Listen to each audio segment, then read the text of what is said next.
اندھیری رات طوفانی ہوا ٹوٹی ہوئی کشتی، یہی اسباب کیا کم تھے کہ اس پر نہ خدا تم ہو۔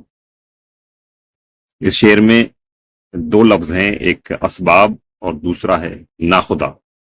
اسباب جو ہے یہ جمع ہے سبب کی، سبب کہتے ہیں وجہ کو، اور اسباب یعنی کہ وجوہات، یعنی کئی ساری وجہ، اور ناخدا کے معنی ہوتے ہیں ملہ کے جو کشتی کو چلاتا۔ تو شاعر کے کہنے کا مطلب یہ ہے کہ پہلے سے ہی اتنی وجہ موجود تھی ہماری کشتی کے ڈوبنے کی، یعنی کہ اندھیری رات ہے، طوفانی ہوا ہے، اور کشتی بھی جو ہے تھوڑی ٹوٹی ہوئی ہے۔ اتنی ساری وجہ پہلے سے موجود تھی کہ پورا خطرہ ہے کہ ہماری کشتی ڈوب جائے، اس پر سونے پہ سہاگا یہ کہ ماشاءاللہ اس کشتی کے ناخدا بھی تم ہو۔ اب تو بالکل کوئی امید باقی نہیں رہی کہ ہماری کشتی جو ہے بچ جائے گی، اب اس کو ڈوبنا ہی ہے۔ تو یہ بات انہوں نے جو ہے اپنی شاعری میں کہی ہے کہ اندھیری رات طوفانی ہوا ٹوٹی ہوئی کشتی، یہی اسباب کیا کم تھے کہ اس پر نہ خدا تم ہو۔